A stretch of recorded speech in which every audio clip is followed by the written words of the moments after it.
তুমি যদি তোমাকে পাও, তবেই তুমি শান্ত হতে পারো, তুমি আনন্দ পেতে পারো, অনাবিল আনন্দ পেতে পারো, মানুষ খুঁজতে এবং সুখী হতে পারো। তাকে অভাব থাকবে তার। আত্মসাক্ষী ক্রিয়া সাধন এই অভাবটা মেটায়। তো এক্ষেত্রে তোমাকে দিতে হবে, তোমাকেই দিতে হবে। তুমি আছো দাঁড়িয়ে সেই জায়গায়, সেই উচ্চ জায়গায়। কারণ তুমি কে হচ্ছ? আত্মা, আত্মস্বরূপ সাক্ষী রূপে দেহে আছো। এটাই তো তুমি, বারবার তো বলা, একই কথাই বলা হচ্ছে, একই না? হুম। যা খুশি করো, যা কে দেবে? তুমি তো দেবা, আমি দিতে যাব না। যাব? তোমার বাবা দেবেন, তোমার মা দেবেন? তোমারটা তোমাকে দিতে হবে, একই না?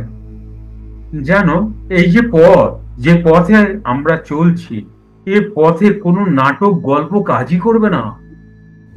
স্ট্রেট ফরওয়ার্ড কথাবার্তা, ছোট কথা, স্ট্রেট কথা, সোজা হও, মেরুদণ্ড সোজা করো।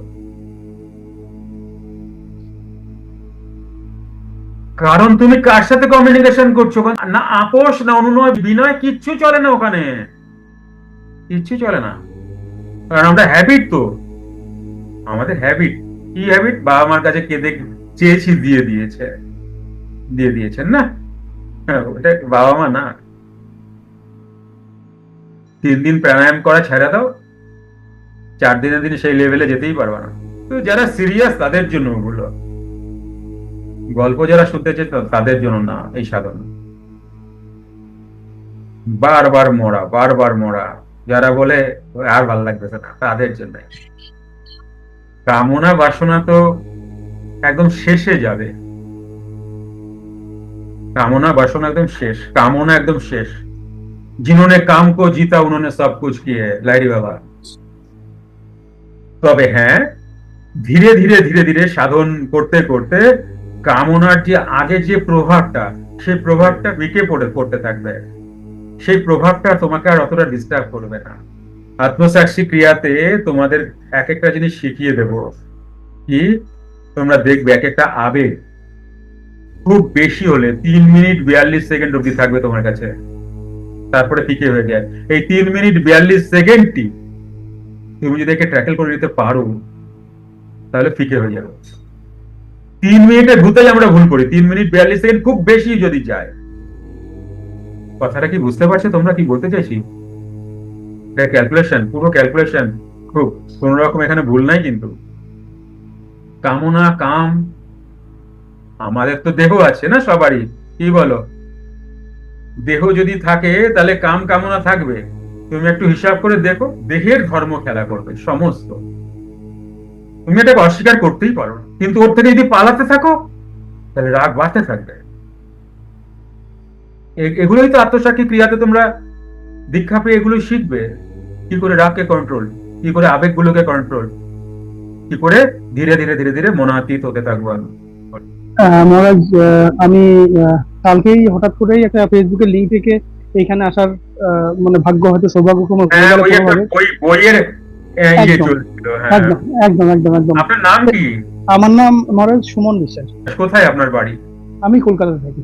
কলকাতায়? হ্যাঁ, বল বল। তো যে আজকের দিনে আমি আপনার সামনে আসতে পারছি, আমার বহুদিন ধরেই মনে একটা ইচ্ছা ছিল, কেন কি করবো, মানে সাক্ষী হওয়া, মানে সাক্ষী হওয়াটা তো আধ্যাত্মিকতাবাদের আলটিমেট। উত্তর হচ্ছে যে অ্যাকচুয়ালি আমরা ছোটবেলা থেকে আজ অব্দি অনেক কিছু চেয়েছি, কিছু পেয়েছি, কিছু পাইনি, কিছু পেয়েছি, কিছু পাইনি। যদি কিছু পেয়েছি তাহলে সেটা কিছুদিন পরে আর তার কোনো মূল্য থাকে না।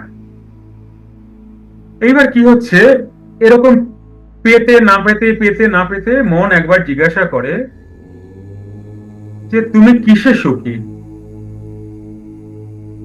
আজকে আমার 4 হুইলার নেই, আমি বাইকে চলছি, তো আমার 4 হুইলার লাগে, তো প্রচুর খাটলাম, 4 হুইলার নিয়ে নিলাম। কিছুদিন পরে ওটার ভাল লাগছে না। তো এটাই হচ্ছে আমাদের জীবন। তো তখন মন খোঁজে যে বাবু তুই কিসে সন্তুষ্ট? তখন ভেতর থেকে একটা সাউন্ড আসে যে তোমাকে এমন কিছু জানতে হবে যেটা জানলে তোমার অভাব মিটে যাবে। মানুষ বা মন, মন রূপী মানুষের অভাব বোধ থেকে এই ধারণাটা আসে। তো তো তখন মানুষ সেই অভাব যে থাকে সেটাকে খুঁজতে যায়, খুঁজতে গিয়ে দেখে যে এটা আধ্যাত্মিক হলে এই অভাবটা মেটে। এইবার কি অভাব, কিসের অভাব, বা কাকে পেলে আমি সন্তুষ্ট হব, তখন সেটা ধোঁয়াশা থাকে। কিন্তু যখন সে এমন কারুর সাথে দেখা হলো, সে বলে দিল যে তুমি অ্যাকচুয়ালি তোমাকেই খুঁজছো, আর কাউকে না।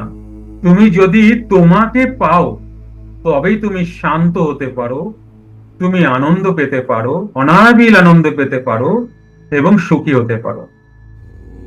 তো তখন মানুষ কোন যোগের পথে যেতে মনের ইচ্ছা চায়, ইচ্ছা হয়। এইবার কি হয়, কিছুদিন করে, কিছু না পায়, কিছু পায়, আবার ছাড়ে, আবার ধরে, এইভাবে অনেক জন্ম যায়। তারপরে গুরুর কথা শুনে সে শুরু করে এবং অবশেষে সে নিজেকেই পায়। মানুষ আসে ভগবানকে জানতে, ভগবানকে খুঁজতে, কিন্তু মজার বিষয়, ভগবানকে খুঁজতে গিয়ে নিজেই ভগবান হয়ে যায়। আর যতদিন নিজে ভগবান না হবে ততদিন মানুষ খুঁজতে থাকবে তাকে, অভাব থাকবে তার। আত্মসাক্ষী ক্রিয়া সাধন এই অভাবটা মেটায়। মহারাজ আর একটা আমি আমি যে ডিউটিটা করি সেখানে শিফট ডিউটি করতে হয় আর কি, সারা রাত তো জাগতে হয় কখনো কখনো। তো এভাবে কি আমি, যেহেতু যে কোনো সিস্টেমে অনেক বেশি ডিসিপ্লিন হতে হয়, আমি কি এটা করতে পারবো? দেখুন, সাধনাটা তো রাতেরই সাধনা। এবার সাধনাটা দুবেলার থাকে, আর এই সাধনাটা কোনো কোনো ডিউটি একে বিঘ্ন ঘটাতে পারে না, কারণ সাধনাটা অল টাইম হতে থাকবে। অল টাইম কিছু থাকে, অল টাইম কিছু থাকে কিছুক্ষণের বসে সাধনা। তো যদি সকালে ডিউটি থাকছে রাতে করুন, রাতে ডিউটি থাকছে সকালে করুন। হুম, তারপরে গুরু কৃপাহি কেবলম, গুরুই টেনে নিয়ে যাবে, চিন্তা নেই, শুধু আপনার ইচ্ছা শক্তিটুকু লাগবে, আর কিছু একদম না। একদম। আরেকটা জিনিস, লাস্ট প্রশ্ন, সেটা হচ্ছে যে আমি যদি অন্য ইয়েতে মানে মা তারার দীক্ষায় দীক্ষিত থাকি তাহলে তো এর সাথে কোনো কন্ট্রাডিকশন নেই তো? দেখুন, আমি, আমার অনেক গুরু। আমার প্রথম দীক্ষা কৃষ্ণ মন্ত্রে বৃন্দাবনে। আমি জপ সাধক, জপতাম। জপ নাম প্রধান সাধন ছিল। হুম, তো সেখান থেকে আরো একটা দীক্ষা, সেখান থেকে আরো একটা দীক্ষা। তো এগুলো একটার সাথে আরেকটা কোনো রিলেশনই নেই। মন্ত্র মানে হচ্ছে মন জপে, আর প্রাণায়াম মানে শ্বাস প্রশ্বাস দিয়ে করতে হয়। তো দুটো জিনিসটাই আলাদা। এমনকি আপনি যে মন্ত্র জপেন, এই মন্ত্ররই ক্রিয়া থাকবে সারাদিনে। আপনারই মন্ত্রকে কাস্টমাইজ করে যে মন্ত্রটা আছে ওটা কখন কিভাবে করবেন সেটাও এর মধ্যে ইনবিল্ড করা থাকবে, যাতে করে জেনেছেন সেটাকে ইগনোর নয়। এইভাবে করতে করতে একটা সময় আপনি নিজেই বুঝতে পারবেন যে বেশ কিছু জিনিস ছেড়ে যাবে, বেশ কিছু জিনিস জুড়ে যাবে। ঠিক আছে মহারাজ, অশেষ ধন্যবাদ। আপাতত আমার মনে যা প্রশ্ন ছিল আমি উত্তর পেয়েছি। ভবিষ্যতে হয়তো যদি কিছু আসে আপনাকে জিজ্ঞেস করবো। ঠিক ঠিক। অসংখ্য ধন্যবাদ ও কৃতজ্ঞতা মহারাজ। নমস্কার। জয় গুরু ভগবান।